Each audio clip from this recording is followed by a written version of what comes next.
ಈಗಿನ ಕಾಲದಲ್ಲಿ ಓದಿಸಿದ ಬಹಳಷ್ಟು ಅಜಗಜಾಂತರ ವ್ಯತ್ಯಾಸ ಇದೆ.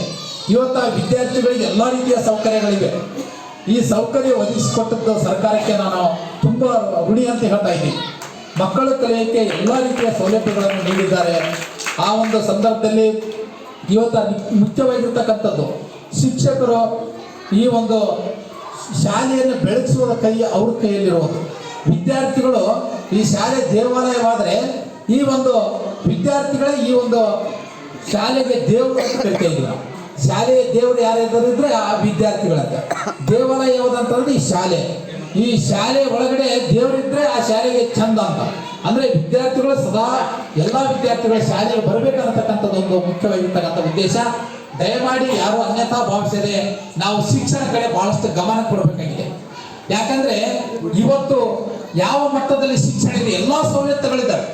ನಮ್ಮ ಕಲಿಯೋದಕ್ಕೆ ಏನು ಬೇಕು ಎಲ್ಲ ಶಿಕ್ಷಕರಿದ್ದಾರೆ. ಇವತ್ತು ಪರ್ಮನೆಂಟ್ ಶಿಕ್ಷಕರು ಕಡಿಮೆ ಇರ್ಬೋದು, ಆದ್ರೆ ಅದನ್ನು ತುಂಬಿಸಲು ಈ ಒಂದು ಸರ್ಕಾರ ಏನ್ ಮಾಡಿದೆ, ಅತಿಥಿ ಶಿಕ್ಷಕರ ಅಂತಕ್ಕಂಥ ಹುದ್ದೆಗಳನ್ನು ಸೃಷ್ಟಿ ಮಾಡಿ ಶಿಕ್ಷಕರ ಕೊರತೆ ಅನ್ನತಕ್ಕಂಥ ಉದ್ದೇಶವನ್ನು ಕೊಟ್ಟುಕೊಂಡು ಇವತ್ತು ಅತಿಥಿ ಶಿಕ್ಷಕರನ್ನು ಕೊಟ್ಟಿದ್ದಾರೆ. ಯಾವುದೇ ರೀತಿಯ ತೊಂದರೆ ಇಲ್ಲ. ಆದ್ರೆ ಇವತ್ತ ನಾವು ಈ ಒಂದು ಚಿಂತನೆ ಸರ್ಕಾರಿ ಪ್ರಾಥಮಿಕ ಶಾಲೆ ಅಂದ್ರೆ ಮಾದರಿ ಶಾಲೆಯಾಗಿತ್ತು. BM ಪೂಜಾರಿ ಅವರಿದ್ದಾಗ, ಆಮೇಲೆ ಆ ಕರಿಯಪ್ಪ ಅವರಿದ್ದಾಗ ಒಂದು ಒಳ್ಳೆ ಮಾದರಿ ಶಾಲೆ ಆಯ್ತು. ಈ ಬಿಲ್ಡಿಂಗ್ಗಳು ನಿಮ್ಗೆ ಯಾರಿಗೆ ಗೊತ್ತಿಲ್ಲ, ಇದು ಬಿಲ್ಡಿಂಗ್ಗಳು ಎಷ್ಟು ಕಷ್ಟಪಟ್ಟು ತಂದು ಹಾಕಿದೀವಿ ಅಂದ್ರೆ ಅದು ಹಿಂದಿನ ಇರ್ತಕ್ಕಂಥ ಶಿಕ್ಷಕರಿಗೆ ಗೊತ್ತು. ಯಾರ ರತ್ನರಾಜ್ ಸರ್ ಇರ್ಬೋದು ಮತ್ತು ರೆಡ್ಡಿ ಮಾಸ್ಟರ್ ಅವ್ರು ಇರ್ಬೋದು, ಅವ್ರು ಇದ್ದಾಗ ಬಹಳಷ್ಟು ಕಷ್ಟಪಟ್ಟಿದ್ದೀವಿ. ಕರಿಯಪ್ಪ ಸರ್ ಇದ್ದಾಗ ಅಷ್ಟೆಲ್ಲ ಕಷ್ಟಪಟ್ಟಿಗೆ ಇವತ್ತು ಬಿಲ್ಡಿಂಗ್ ತಂದು ಹಾಕಿ ಈ ಸದ್ದ ಬಿಲ್ಡಿಂಗ್ ಕೇಳಿದ್ರೆ ಎಲ್ಲಿ ಬಿಲ್ಡಿಂಗ್ ಬರಂಗಿಲ್ಲ. ಆದ್ರೆ ಆ ಒಂದು SSAದಲ್ಲಿ ನಾವು ಬಹಳಷ್ಟು ಶ್ರಮ ಕೊಟ್ಟು ಇವೆಲ್ಲ ಬಿಲ್ಡಿಂಗ್ ಆಗಿದ್ದೇವೆ, ಎಲ್ಲ ಆಗಿದ್ದೇವೆ. ಮಕ್ಕಳು ಕೂಡಕ್ಕಿದೆ, ನಿಂದ್ರಕ್ಕಿದೆ, ಊಟ ಮಾಡಕ್ಕೆ ವ್ಯವಸ್ಥೆ ಇದೆ, ಎಲ್ಲ ಇದೆ. ಆದ್ರೆ ಯಾವುದು ನಮಗೆ ಕೊರತೆ ಆಗ್ಬಾರ್ದು ಅಂದ್ರೆ ಗುಣಮಟ್ಟದ ಶಿಕ್ಷಣ ಕೊರತೆ ಆಗ್ಬಾರ್ದು.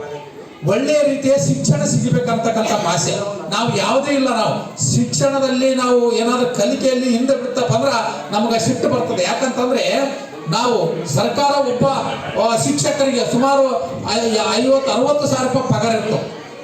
ಒಬ್ಬ 50-60 ಸಾವಿರ ರೂಪಾಯಿ ಒಂದು ದಿವಸಕ್ಕೆ ಒಬ್ಬ ಶಿಕ್ಷಕರಿಗೆ 1,000 ರೂಪಾಯಿ ಇರ್ತದ. ಆದ್ರೆ ಅವ್ರು ಕಲಿಸಲಾರದೆ ಮಕ್ಕಳಿಗೆ ಮೋಸ ಮಾಡಿದ್ರೆ ಏನಾಗ್ತದೆ ಹೇಳಿ ನೋಡಮ್ಮ. ಇವತ್ತು ಅತಿ ಶಿಕ್ಷಕರು ಬಹಳ ಕಡಿಮೆ ಇದೆ, ಆದ್ರೂ ಅವ್ರು ಅಷ್ಟು ಶ್ರಮ ಪಟ್ಟು ಕಲಿಸ್ತಾ ಇದ್ದಾರೆ.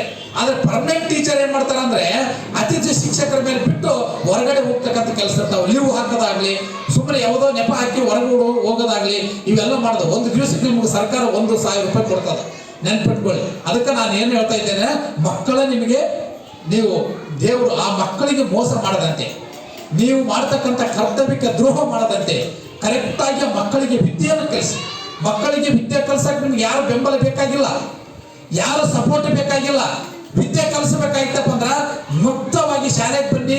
ನಿಮ್ಮ ಮಕ್ಕಳನ್ನು ನೀವೇ ನಿಮ್ಮ ಸ್ವಂತ ಮಕ್ಕಳಂತ ತಿಳ್ಕೊಂಡು ಅವ್ರಿಗೆ ತಿದ್ದಿ ಬುದ್ಧಿ ವಿದ್ಯೆಯನ್ನು ಹೇಳಿ ಅತಿ ಉನ್ನತ ಮಟ್ಟದಲ್ಲಿ ಬೆಳೆಸುವ ರೀತಿಯಲ್ಲಿ ಅವ್ರಿಗೆ ಸದಾ ಅವ್ರ ಬಗ್ಗೆ ಜಾಗೃತಿ ವಹಿಸ್ಬೇಕು. ಇವತ್ತು ಹೋಮ್ವರ್ಕ್ ಬರ್ದಾರ ಇಲ್ಲ, ಹೋಮ್ವರ್ಕ್ ಮಾಡಿದಾರ ಇಲ್ಲ, ಆಮೇಲೆ ಇವತ್ತು ಶಾಲೆಗೆ ಸರಿಯಾಗಿ ಯಾಕೆ ಬಂದಿಲ್ಲ, ಈ ಹುಡುಗ ಎಲ್ಲಿ ಹೋಯ್ತು, ಈ ಹುಡುಗ ಯಾಕೆ ಬಂದಿಲ್ಲ, ಅವ್ರ ತಂದೆ ತಾಯಿನ ಕರೆಸಿ ನಿಮ್ಮ ಹುಡುಗ ಯಾಕೆ ಬಂದಿಲ್ಲ, ಇದು ಕೇಳ್ತಕ್ಕಂಥ ಕೆಲಸ ಆಗಲಿ. ಯಾರು ಬಿಡ್ತಾ ಇದ್ದಾರೆ ಅವ್ರ ತಂದೆ ತಾಯಿಗಳನ್ನು ಕರ್ಸ್ರಿ, ಇಲ್ಲ ಅವ್ರ ಮನೆ ಹತ್ತಿರ ಹೋಗಿ ಬಂದು ಏನಾಗಲ್ಲ.